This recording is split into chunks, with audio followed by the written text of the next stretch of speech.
আসসালামু আলাইকুম রহমতুল্লাহ। এক বৃদ্ধ হিন্দু লোকের আশ্চর্যকর ঘটনা। একজন আলেম ট্রেনে করে কোথাও যাচ্ছেন। পাশের সিটে বসা একজন বৃদ্ধ লোক, তিনি চশমা ছাড়াই পত্রিকা পড়তেছেন। এই বিষয়টি মাওলানার কাছে কেমন যেন আশ্চর্য মনে হলো। তাই তিনি কৌতূহলবশত বৃদ্ধ লোকটিকে জিজ্ঞেস করলেন, আপনি কেমন আছেন? বৃদ্ধ লোকটি উত্তরে বলল, হ্যাঁ, আমি ভালো আছি। মাওলানা সাহেব আবার জিজ্ঞেস করলেন, আপনি কি মুসলমান? বৃদ্ধ লোকটি বলল, না, আমি একজন হিন্দু মানুষ। মাওলানা সাহেব আবার বললেন, আপনার বয়স কত? প্রায় 80-র উপরে। মাওলানা সাহেব আশ্চর্য হয়ে বললেন, এ বয়সে মানুষ সাধারণত সুস্থ থাকে না, তবে আপনাকে দেখে সুস্থ মনে হচ্ছে। আসলে আপনি কি সুস্থ আছেন? বৃদ্ধ লোকটি বলল, আসলেই আমি সুস্থ আছি। মাওলানা সাহেব আশ্চর্য হয়ে বললেন, আমার কাছে এটি অবিশ্বাস্য লাগতেছে। আপনার বয়স 80-র ঊর্ধ্বে, অথচ আপনি চশমা ছাড়াই পত্রিকা পড়তেছেন। একটি অট্ট হাসি দিয়ে হিন্দু ভদ্রলোকটি বললেন, মাওলানা সাহেব, দেখুন, আমার সবগুলো দাঁত এখনো ঠিক আছে, একটিও পড়েনি। মাওলানা সাহেব আরো আশ্চর্য হলেন, আপনার দাঁতগুলো তো খুব সুন্দর, আপনি কি ব্যবহার করেন?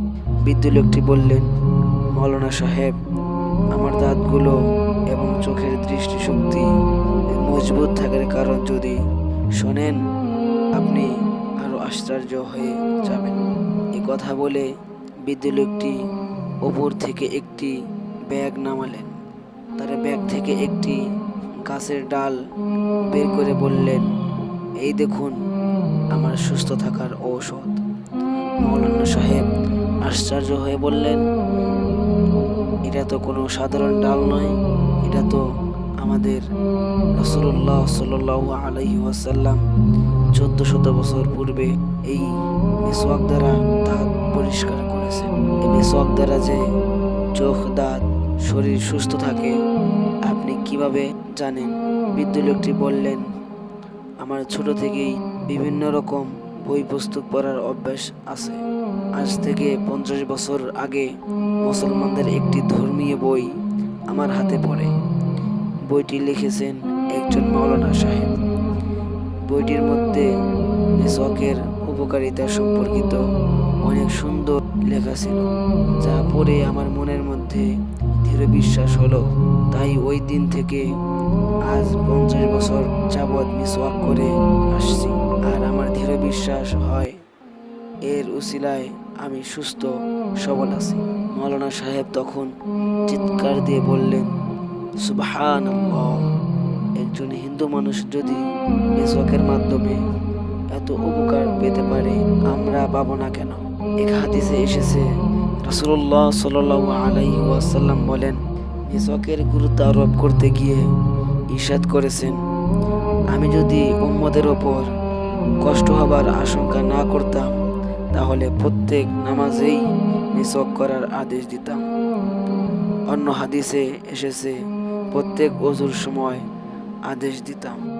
ইমাম তিরমিজি ও ইমাম হাকিম রাহমাতুল্লাহি আলাইহি বলেন, মিসওয়াক করার সময় একেবারে প্রথমবারের লালা গিলে ফেলবে, কেননা এতে কুষ্ঠ রোগ থেকে বাঁচা যায় এবং মৃত্যু ছাড়া সকল রোগ থেকেও বাঁচা যায়।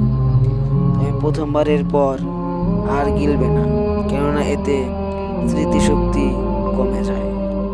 একজন হিন্দু মানুষ যদি মিসওয়াকের উপকারিতা পেতে পারে, তাহলে আমরাও পারব।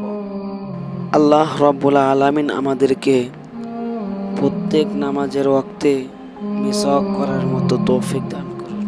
আল্লাহুম্মা আমিন। তো আজ এই পর্যন্তই। আসসালামু আলাইকুম ওয়া রাহমাতুল্লাহ।